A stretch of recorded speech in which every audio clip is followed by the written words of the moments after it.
जरा सोचिए, शहर की भागदौड़ से दूर एक शानदार फ्लैट, और दाम भी इतने कम कि यकीन ना हो। सुनने में तो ये किसी सपने जैसा लगता है ना? लेकिन क्या हो अगर इस सपने के साथ एक बहुत ही अजीब, बहुत ही डरावना नियम भी जुड़ा हो। एक ऐसा नियम जिसे तोड़ने की हिम्मत आज तक किसी ने नहीं की। यही वो खौफनाक चेतावनी थी जो हमारी कहानी के हीरो को एक अनजान बूढ़े आदमी से मिली। और ये शब्द सिर्फ कोई खोखली धमकी नहीं थे, बल्कि एक ऐसी हकीकत की तरफ इशारा कर रहे थे जो किसी के भी रोंगटे खड़े कर दे। तो इस पूरे रहस्य की शुरुआत होती है आर्यन के साथ। आर्यन एक डेटा एनालिस्ट है और शहर के शोर शराबे से तंग आकर सिल्वर ओक सोसाइटी में शिफ्ट हो जाता है। शांति भी है और फ्लैट भी सस्ता मिल गया। पहली नजर में तो ये एक परफेक्ट डील लगती है। पर इस सोसाइटी में रहने के कुछ नियम थे, और नियम भी बड़े अजीब। आर्यन को ये सब थोड़ा अटपटा तो लगा, पर उसने सोचा चलो ठीक है, पास में जंगल है तो शायद जंगली जानवरों से बचने के लिए ये सब सावधानियां होंगी। लेकिन उसे क्या पता था कि असली जानवर तो कहीं और ही छुपा है। आर्यन धीरे धीरे एक बात नोटिस करता है। जैसे ही शाम के 7 बजने वाले होते, पूरी सोसाइटी में एक अजीब सी बेचैनी फैल जाती। सब लोग, वॉचमैन हो, सब्जी वाला हो, हर कोई बस अपने घर के अंदर भाग रहा होता। सूरज ढलने से पहले ही पूरी सोसाइटी वीरान हो जाती। ये रहस्य अब और भी गहरा होता जा रहा था। अब तक जो चीज सिर्फ एक रहस्य थी, वो बहुत जल्द आयरन के लिए एक जीता जागता खौफनाक सपना बनने वाली थी। जो सोसाइटी उसे शांत लगती थी, अब वो डरावनी लगने लगी थी। एक शाम नशे में धुत एक आदमी उसे सोसाइटी की एक भूतिया कहानी सुनाता है, और उसी रात वही कहानी आर्यन के सपने में सच हो जाती है। वो देखता है कि एक भयानक साया, जिसकी आंखें कोयले की तरह काली हैं, उसकी छाती पर बैठा है और उसका गला घोट रहा है। अब अफवाह और हकीकत के बीच की लाइन पूरी तरह मिट चुकी थी। और फिर वो रात आती है, कहानी का सबसे डरावना मोड़। आर्यन से एक छोटी सी गलती हो जाती है। बालकनी का दरवाज़ा वो थोड़ा सा खुला रह जाता है, और अचानक पूरे कमरे में एक भारी सी वाइब्रेशन होने लगती है। फिर उसकी छाती पर जोरदार दबाव, ऐसा लगा जैसे कोई उस पर आ बैठा हो। सिर घूमने लगता है, कानों में एक तेज सीटी जैसी आवाज़ गूंजने लगती है, और इससे पहले कि वो कुछ समझ पाता, उसके कान से खून बहना शुरू हो जाता है, और वो वहीं बेहोश होकर गिर पड़ता है। इस जानलेवा हमले के बाद कोई और होता तो शायद डर के मारे वो जगह छोड़ देता, पर आर्यन एक डेटा एनालिस्ट था। उसने डरने के बजाय अपने दिमाग का इस्तेमाल करने का फैसला किया। अब वो एक डरा हुआ शिकार नहीं, बल्कि एक जासूस था जो इस पहेली को सुलझाने वाला था। अब सबसे बड़ा सवाल यही था कि आखिर उसके साथ हुआ क्या था।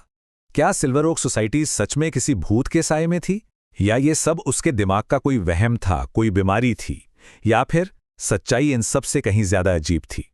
आर्यन ने एक एक करके हर थ्योरी को परखना शुरू किया। क्या ये गैस लीक था?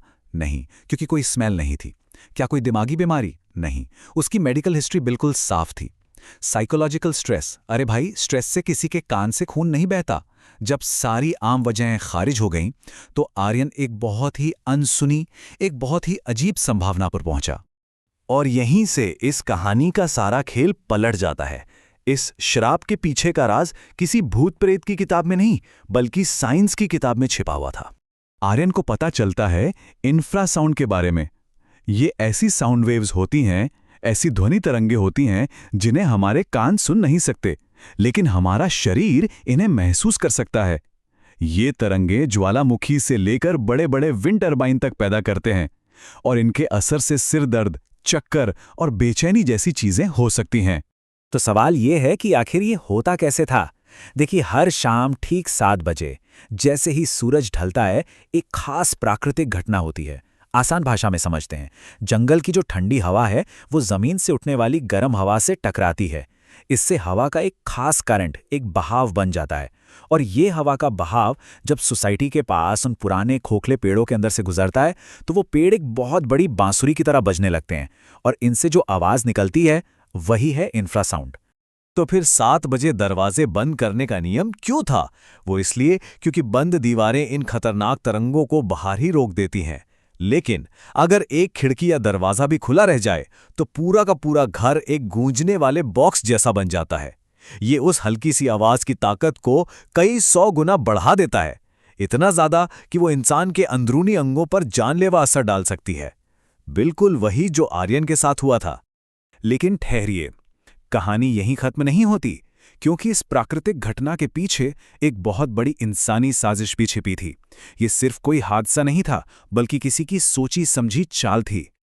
और वो विलेन, वो कोई और नहीं बल्कि उसी सोसाइटी का प्रॉपर्टी मैनेजर मिश्रा था। जब आर्यन ने उसे इंफ्रासाउंड की पूरी साइंस समझाई तो मिश्रा का असली घिनौना चेहरा सबके सामने आ गया। वो सब कुछ पहले से जानता था। पर क्यों? मिश्रा का मकसद था लालच। कई साल पहले उसके पिता ने इसी शापित जमीन पर अपनी जिंदगी भर की कमाई गंवा दी थी, और अब मिश्रा उसी बर्बादी का बदला लेने के लिए और पैसा कमाने के लिए भूत प्रेत की झूठी कहानी फैलाकर दूसरे मासूम परिवारों को अपना शिकार बना रहा था। जैसे ही आर्यन ने मिश्रा का पर्दाफाश किया, मिश्रा ने उस पर हमला कर दिया। दोनों के बीच जबरदस्त हाथापाई होती है। तभी आर्यन की नजर घड़ी पर पड़ती है। शाम के 7 बजने में बस कुछ ही सेकंड बाकी थे। आर्यन अपनी पूरी ताकत लगाकर मिश्रा को खुले बालकनी में धक्का देता है और दरवाजा अंदर से बंद कर लेता है। और ठीक 7 बजे प्रकृति का वही हथियार मिश्रा को अपना शिकार बना लेता है। तो जिस चीज को सब एक डरावनी चुड़ैल का साया समझ रहे थे, वो असल में एक लालची इंसान की साजिश निकली। अंधविश्वास के पर्दे के पीछे छिपी क्रूर सच्चाई अब सबके सामने थी। इस टकराव के बाद कहानी अपने अंजाम पर पहुंचती है और हम सब के लिए एक बहुत बड़ा सबक छोड़ जाती है। अगली सुबह पुलिस आती है और मिश्रा को गिरफ्तार कर लिया जाता है। जैसे ही सच्चाई सामने आई, उस पूरी सोसाइटी को हमेशा के लिए सील कर दिया गया। आज वहां कोई नहीं रहता। वो जगह अब सच में एक वीरान जगह बन चुकी है। और आखिर में ये कहानी एक सवाल छोड़ जाती है। ज्यादा डरावना क्या है, कोई अनजाना, अनदेखा डर, या फिर एक जीते जागते इंसान का लालच, जिसे हम देख भी सकते हैं और समझ भी सकते हैं?